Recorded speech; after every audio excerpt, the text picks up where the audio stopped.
Olá, começa agora mais um programa Liderança e Propósito. Eu já começo me desculpando por essa rouquidão, né? Isso é o compromisso de estar aqui, sempre presente, trazendo para vocês um líder, uma líder de expressão. Vocês sabem do meu compromisso que é levar esse tema a todos os lares, falar da importância da gente ter bons líderes, líderes que vêm no mundo para fazer a diferença, vêm a esse planeta para deixar algo melhor do que encontrou. E mesmo assim, mesmo com essa rouquidão, eu não abri mão de estar aqui hoje para entrevistar uma pessoa espetacular que eu gosto demais, conheço ela há muitos anos. É uma querida, uma baita profissional de RH. Falei para ela agora, ela não quis, mas eu disse para ela, com certeza você é a pessoa mais experiente de RH que eu já entrevistei no Liderança e Propósito, mais capacitada, passou por uma escola belíssima que é a Unilever, que todo mundo que passa por lá sabe a escola que é. Hoje está à frente como diretora de RH da General Mills. Querida amiga Lu Rezende, obrigado por você estar aqui. Ter vindo de São Paulo para cá para ser entrevistada por mim no Liderança e Propósito. Seja bem-vinda. A honra é toda minha, na verdade, pelo convite. Um prazer imenso poder estar aqui contribuindo e compartilhando divisões, experiências junto com vocês, porque acho que o propósito do programa é fantástico também. Obrigada, Rô. Obrigada. É um prazer enorme te receber aqui. E eu começo já, assim, querendo passar um pouco para quem está em casa, né? Eu trago muitos líderes regionais aqui, líderes conhecidos aqui na região de Santos. E você é uma baita liderança de RH, conhecida pelo teu trabalho à frente da Unilever por muitos anos, agora na General Mills. Eu queria que falasse assim, eu gosto muito de conhecer a pessoa. Né? Eu quero que o meu espectador também conheça um pouco da Lu Rezende. Como é que começou a sua carreira? Né? Me conta um pouquinho do início da tua carreira como profissional de RH. Perfeito. Bom, eu acho que eu vou lá dos primórdios, porque se tem uma coisa que eu respeito muito, é de onde eu vim, né? E eu sou interiorana de natureza, então nasci no interior de São Paulo, mocoquense, e aí eu brinco que eu vim para a cidade grande, né? Para tentar ser alguém, né? Aquela coisa lá do passado. E foi onde eu comecei meu estágio e sempre, né, focado no mundo das organizações, porque eu fiz uma escolha desde a universidade, sou psicóloga de formação, mas depois fui galgar outras especializações em consultoria interna de recursos humanos, depois fui fazer Fundação Dom Cabral para ser o MBA e tudo mais, que me capacitou também do ponto de vista de administração e fazer gestão também bastante responsiva nesse sentido. Mas essa história é uma história que ela permeia algo que vem muito além de tudo isso, né? Que é cuidar de gente, sabe, Rô?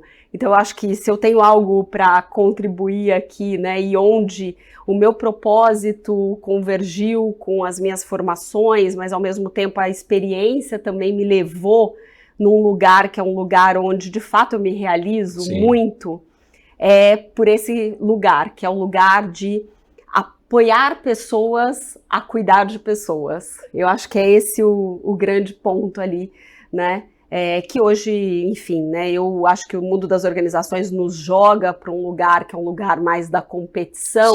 Sim. Mas eu diria que o lugar do trabalho, eu tento passar isso muito para as minhas filhas, né? É o lugar onde a gente de fato tem que ver muito além da competição, é a realização, né? O que você está fazendo está te realizando, né? Como profissional, como ser humano, como o impacto que você está causando nas outras vidas e, obviamente, né, gerando negócios. Não estou falando que a gente está aqui para não gerar negócios, né? Eu acho que o que você falou se conecta muito também com o que eu acredito. Eu comecei minha carreira, para quem não sabe, quem está em casa e me conhece como diretor de empresa de saúde, eu comecei como dentista minha carreira, né? E o objetivo inicial era esse também, cuidar de pessoas, assim como psicóloga, você pensou nisso. E eu acho que estar dentro de uma organização, liderando pessoas, tem muito de cuidar de pessoas, né? A gente falou disso hoje, né, um pouco antes do início das gravações, que liderar pessoas é você conhecer cada um dos seus liderados e saber as nuances de cada um.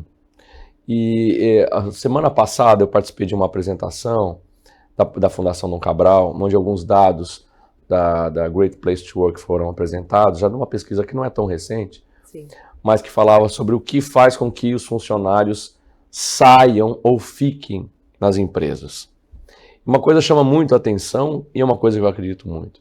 Primeiro ponto, a pessoa fica na empresa porque ela olha para o seu líder e ela admira o líder. Uhum. Ela olha para cima e fala, nossa, um dia eu queria ser essa pessoa, ou se espelhar no estilo que aquela pessoa lidera.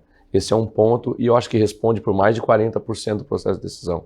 O segundo é a pessoa, a tarefa que ela executa, o trabalho que ela executa, ela sentir que ele é relevante para a organização. Uhum. Né? O que ela faz importa na vida de alguém, importa para quem está comprando aquele produto, importa para aquela organização. E o terceiro ponto que eu vi nessa pesquisa, e que me chamou muita atenção, porque é tudo que eu acredito, que é o ambiente de trabalho. Uhum. Ela olhar para os colegas que ali estão e sentir que ela trabalha num ambiente amistoso, um ambiente colaborativo.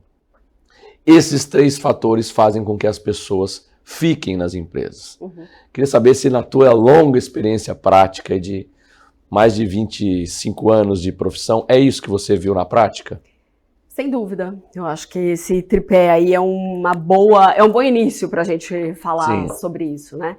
Mas eu diria que é isso. Eu acho que a organização eu complementaria com um ponto que talvez de uma perspectiva um pouco diferente, que é a questão de que se a pessoa não sente que o que a empresa vende como valores e tal, na prática, né?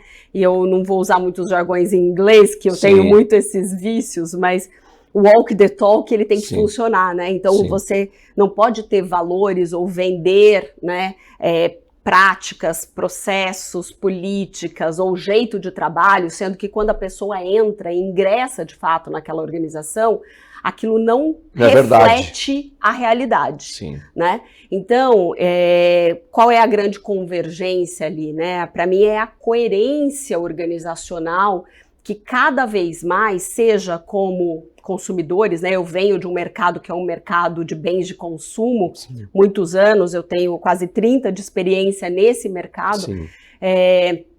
Realmente, você não pode vender para o seu consumidor aquilo que de fato você não entregar, né? Então, ele em algum momento ele vai te pedir. Assim acontece internamente com as pessoas. É igual, concordo. Né? Então, eu acho que o grande ponto e a grande questão da liderança hoje em dia é de fato fazer com que, né, ela seja genuína nessa entrega, ela consiga de fato entregar para suas pessoas aquilo que ela se propõe a fazer, seja lá da forma como for, né? Mas olhando nas individualidades e tudo mais, mas garantindo que de fato existe essa coerência, porque senão eu acho que as pessoas também, né, vão olhar, porque é isso, você pode olhar um CNPJ, né, maravilhosamente bem, porque você fala, nossa, ali é um lugar que eu gostaria, que eu almejo por várias razões, mas a hora que você chega e que você vê que aquelas pessoas ou aqueles líderes não estão de fato, né, representando ali aqueles valores e tal, a pessoa vai tomar a decisão de não ficar, né, nesse lugar. Esse desalinhamento, né?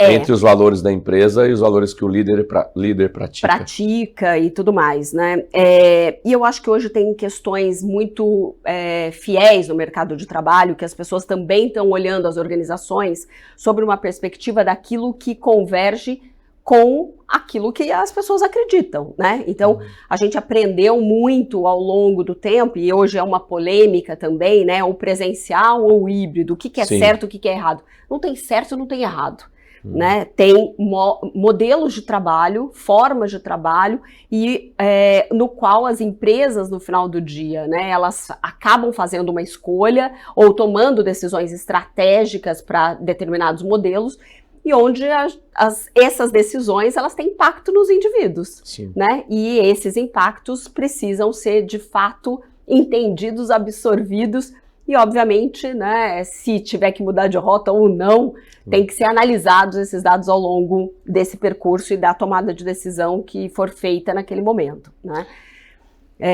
Mas isso tudo é muito novo também, né, Lu? Acho que a pandemia, com relação aos valores, não, isso eu acho que sempre foi assim, mas eu estou falando com relação à carga horária, né, o quanto deve ser híbrido, ou quanto deve ser presencial, eu acho que houve um movimento durante e pós-pandemia muito grande, né, pelo home office.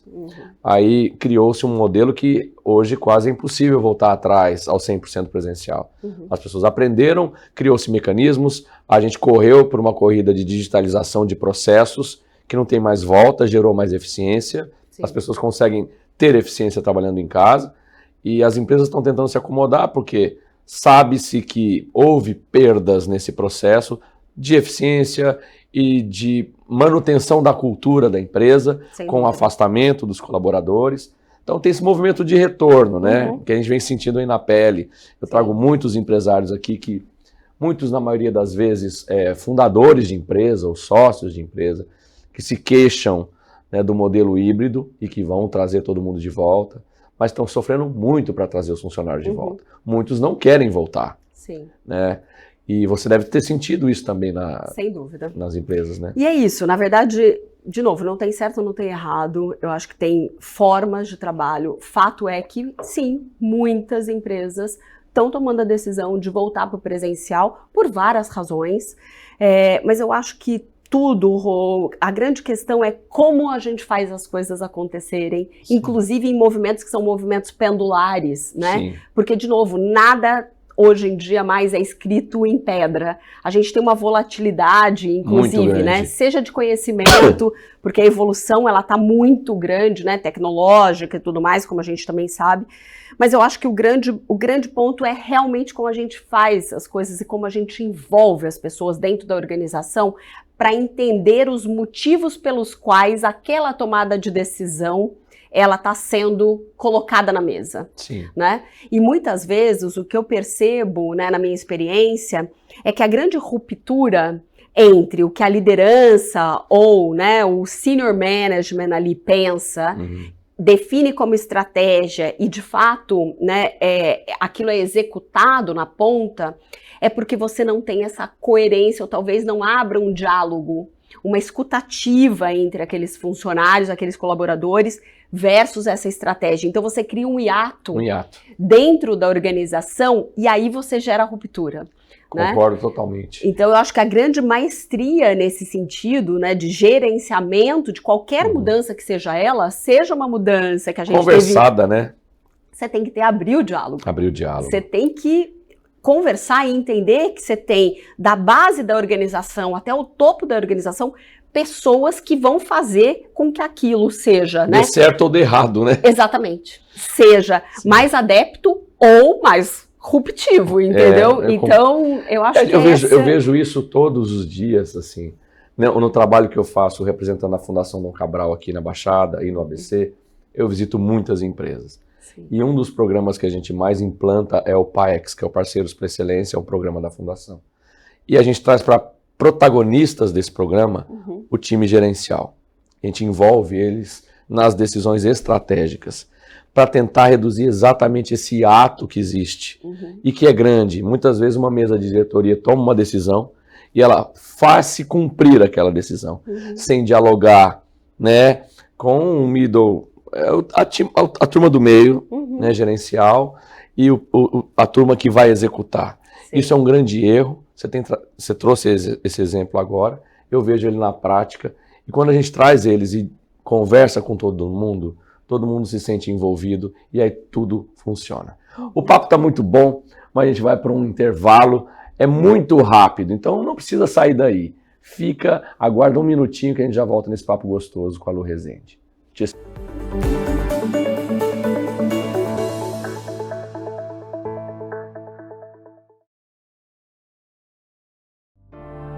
Imagine um ambiente de trabalho onde cada colaborador se sente valorizado e motivado. Um lugar onde os benefícios oferecidos não são apenas uma formalidade, mas uma verdadeira extensão do cuidado e da atenção da empresa com seus funcionários. Gerenciar benefícios pode ser um desafio complexo. As inúmeras opções, as necessidades variadas de cada colaborador, as renovações anuais. Mas e se houvesse uma maneira de simplificar todo esse processo? Na Wiz Corporate, transformamos a seleção inicial do pacote de benefícios em uma experiência tranquila e eficiente.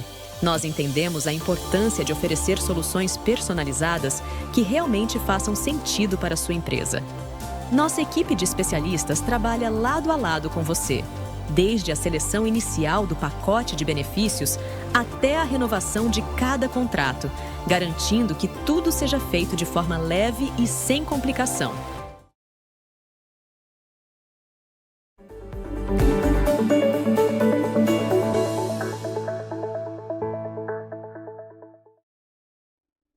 Voltamos com o programa Liderança e Propósito. Apesar da minha rouquidão, estou aqui recebendo essa pessoa espetacular que é a Lu Rezende, uma amiga que tem um trabalho muito sério e muito potente à frente de grandes empresas, né? Por mais de 23 anos à frente da Unilever, como diretor de RH, agora da General Mills. E assim, a gente teria conteúdo para falar horas e horas a respeito de liderança aqui. O nosso programa ele tem basicamente 30 minutos de duração, então a gente tem que ficar restrito a ele. Mas eu ficaria a tarde toda conversando com você, Lu. Lu, voltando então, a gente tangenciou um pouco os assuntos que acometem as empresas, os desafios, né, do modelo híbrido. Agora tem a escala de trabalho que está se modificando. Isso vai gerar um impacto econômico nas empresas evidente. É um assunto que está muito em alta. Tem outro assunto muito em alta que é a NR1.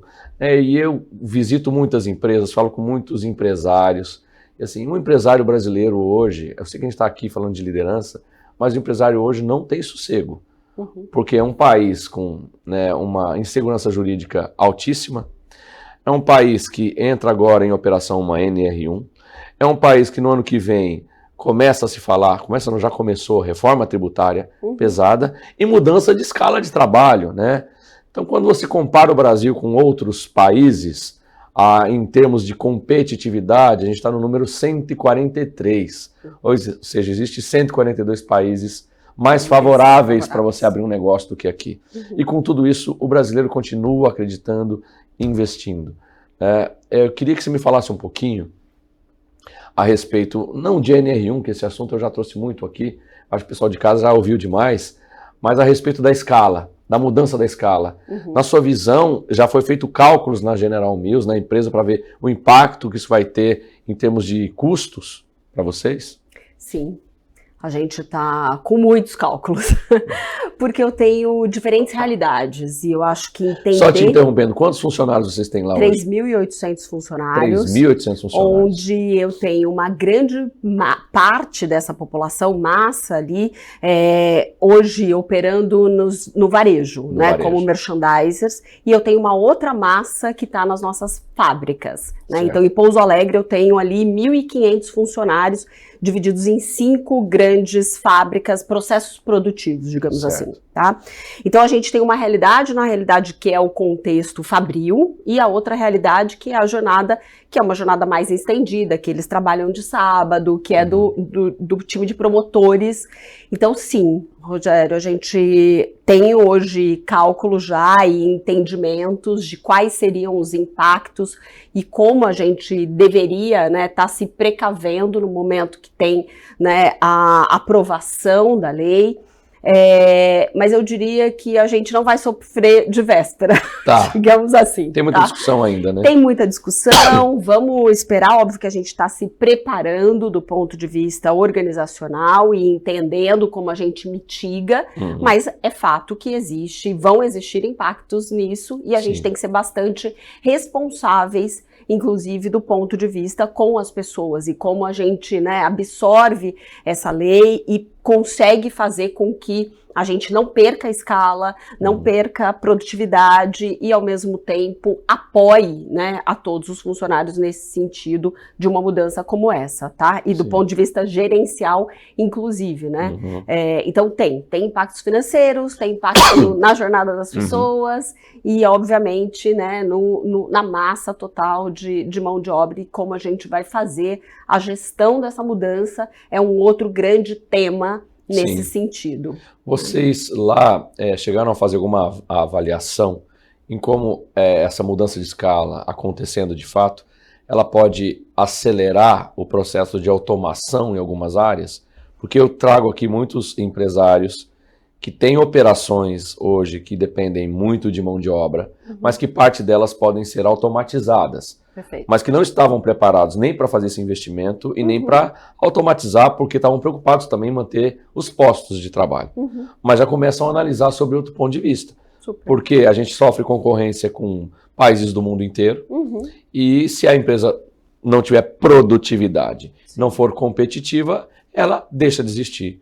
Lá no caso de vocês, analisou-se algum tipo de automação para reduzir esse impacto ou não? Então, vamos separar as coisas. Certo, vocês têm fábrica, né, e tem... Mas eu acho que independentemente disso, de Sim. ter a fábrica ou de ter o contexto, né, varejo e tudo mais, acho que a questão da automação, ela é inevitável, independentemente de uma mudança de jornada de escala de trabalho, tá?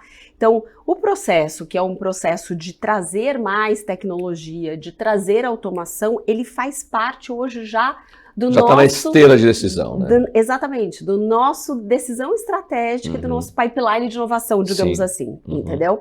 Então, isso é inerente o processo, é um processo de melhoria contínua. Esse processo de melhoria contínua, ele contempla também essa parte de automação nos investimentos, como a gente absorve, né, atividades que são atividades mais repetitivas ou de elevação de carga, que não é também ergonomicamente viável para as pessoas, e como a gente reutiliza essa mão de obra de uma outra forma, de uma forma onde também a satisfação, a realização do trabalho, ela também seja incremental. Sim. Então, eu acho que são coisas distintas, Sim, né? Então, sim. a análise do ponto de vista de automação, ela é inevitável. E eu acho que as indústrias têm que, realmente, quem não estiver pensando, que eu entendo, né? Porque muitas vezes requer um investimento. Sim. E sim, isso tem que ser planejado, isso tem que fazer parte, isso tem que trazer, do ponto de vista financeiro, um retorno nesse investimento, tem que se fazer valer, se não pagar, é automatizar porque, por automatizar. Por automatizar, né? Mas é de fato você realmente gerar valor. E aí a geração de valor tem que ser para a indústria, mas tem que ser também para as pessoas que ali estão. Né? Então, por isso que a nossa perspectiva é uma perspectiva de colocar isso, sim, na esteira estratégica, né, e em todas as decisões ali, mas onde também, na contrapartida, vai trazer um benefício geral, né, para aquele ponto. Então, eu acho que aí é onde está a grande chave, né? E, obviamente, impactados ou não, por uma mudança que é uma mudança, talvez, de algumas necessidades de mudança de escala, como eu tinha mencionado antes, tá? Perfeito. Para nós, né, eu falo nós porque eu sei que a gente comunga muitos pensamentos em comum a respeito da humanidade, do ser humano, né, do respeitar o próximo, do cuidar de pessoas, né, você psicóloga, eu dentista de formação, então na base da nossa estrutura de pensamento está o cuidado. Eu sempre procurei, dentro das organizações que eu trabalhei, liderar com esse olhar. Sei que teu olhar é exatamente o mesmo. Dá para, dentro de uma organização tão grande, com 3.800 funcionários, com fábrica, com performance, com produtividade, continuar mantendo esse olhar humano? Sem dúvida. Fala um pouco. Se não der, eu não estarei. É tão simples quanto isso, né? Não, eu acho que tem essa questão de que nós não somos onipresentes e tampouco onipotentes, né? Então, no momento que você realmente se predispõe a fazer uma liderança genuína, autêntica, com muita coerência naquilo que a gente se propõe a fazer, dentro das organizações, você tem que entender que você também tem formações ali, né? Então eu procuro muito, por meio da minha equipe, né, de realmente garantir que esses lastros quase que criando, né, elos de conexão ali, para que você chegue na organização como um todo. Mas obviamente que alguns processos, eles ajudam nesse sentido, né? Então agora, por exemplo, na General Mills, que eu assumi, né, faz muito pouco tempo, tem 1 ano e meio, mas onde o impacto foi um impacto já muito grande, obviamente, né? Provido também de uma sincronicidade grande com a minha liderança, mas onde a gente criou um modelo que é um modelo muito importante de ter clareza estratégica, disseminar essa clareza estratégica para toda a organização e, ao mesmo tempo, ir sinalizando aquilo que dá certo e aquilo que dá errado. Porque muitas vezes a gente não fala sobre o que dá errado, né? Então, falar de metas, dar clareza, fazer com que cada camada da organização entenda o significado pelo qual aquele trabalho precisa ser executado, né? Onde que aquele trabalho vai exercer ali um impacto no resultado final, né? E cada indivíduo conta naquilo. Isso traz, do ponto de vista de liderança, a questão de realmente uma geração de propósito muito maior. Então, eu aprendi ao longo da vida que não preciso fazer nada, né, sozinha, né, eu tenho que realmente, né, eu aprendo muito com os times, então eu costumo dizer que eu sou uma eterna aprendiz. Sim, sempre somos. Totalmente, e eu aprendo muito com os meus times, mas eu tenho muito essa questão de também, né, por meio deles, entregar o valor para cada um dos indivíduos dentro da organização. E a minha responsabilidade hoje, como, né, a head de recursos humanos ali, né, a CHRO, ela vai muito além, eu também falo isso muito para o time, que ela vai muito além dos muros da organização. Porque no momento que eu tenho uma organização de 3.800 pessoas, se eu tenho uma média familiar ali de 2 filhos para cada família, de 10 mil pessoas. Eu tenho, exatamente, eu tenho muito mais. É uma cidade. É uma cidade. Exatamente. E hoje, se eu olho, né, meu plano de saúde, eu tenho muito mais vidas do que efetivamente por isso. Uma cidade. Então, a responsabilidade é muito grande. Então, liderar sobre essa perspectiva te gera um outro olhar, um olhar definitivamente muito mais impactante, né? E aí a responsabilidade aumenta também. Muito. Né? Muito grande. Então, e é isso, eu acho que tem uma parte muito forte do quanto efetivamente a gente é responsável por aquilo que a gente se propõe a de fato disseminar. E saber que a organização, ela é um veículo muito potente, sim. Sim, para transformar a vida das pessoas. De transformar vidas. Exato, para promover o crescimento das pessoas. Exato, desenvolvimento, crescimento, onde as pessoas se realizam. E é aí que eu acho que tem uma conexão muito forte com a saudabilidade das organizações. Porque não é promover a felicidade no trabalho. O trabalho tem uma dor? Tem, né? É esforço. Mas ele também tem muita realização. E quando a gente gera esse ciclo, que é um ciclo virtuoso para todo mundo, é onde eu acho que a felicidade, talvez, ela acontece. E não é à toa que, enfim, um dos maiores cursos de Harvard hoje é o curso de felicidade, inclusive. Exatamente. Né? Por quê? Porque as pessoas estão buscando um significado maior sobre isso. Então não é o trabalho pelo trabalho, mas é o trabalho que gera um valor, que tem um sentido e que as pessoas se veem ali produtivas, né? Então eu acho que isso é um grande desafio para o mundo das organizações, num mundo onde a gente está vendo muita doença mental, inclusive. Demais, e o Brasil é líder. Mas sorte das organizações como a General Mills, que tem pessoas como você à frente. Eu acho que você é um belíssimo exemplo de uma baita profissional, com olhar humano, que construiu a carreira, óbvio, trabalhando para trazer resultado para essas organizações, né, buscando os resultados que a empresa busca, mas sempre com um olhar humano, capacitando os líderes em todos os níveis dessas organizações. Então, assim, para encerrar esse programa, que passa tão rápido, né? Eu queria que você falasse ainda, com toda essa experiência, 30 anos de carreira, o que te movimenta ainda? Acordar cedo todos os dias e com todo esse amor, com esse brilho nos olhos, fazer o teu trabalho.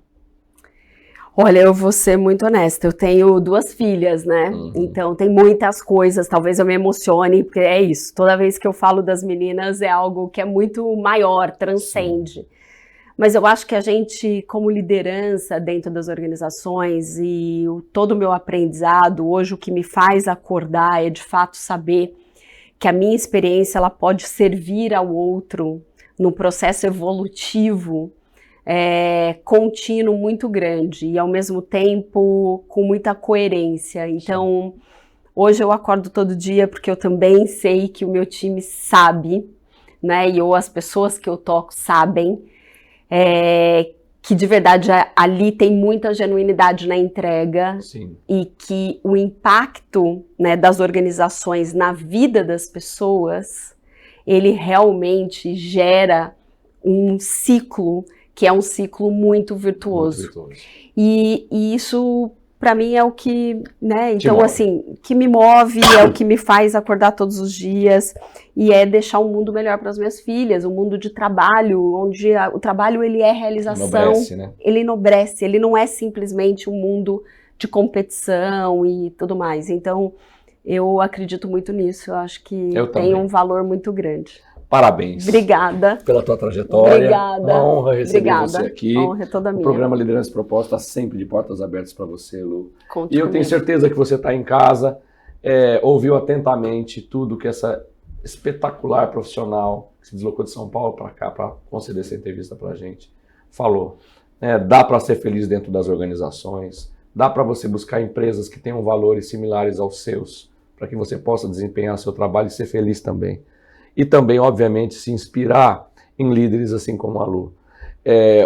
O meu papel aqui não é fácil, é trazer sempre para cá líderes que inspirem vocês que estão em casa, a ver que dentro das organizações existem pessoas ainda para gerar esse crescimento, essa realização, evoluindo sempre com um olhar humano.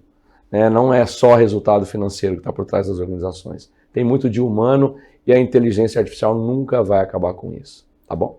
Então eu espero vocês no próximo Liderança e Propósito, toda quinta-feira, 23h30, aqui na TV Cultura Litoral. Até o próximo. Até lá.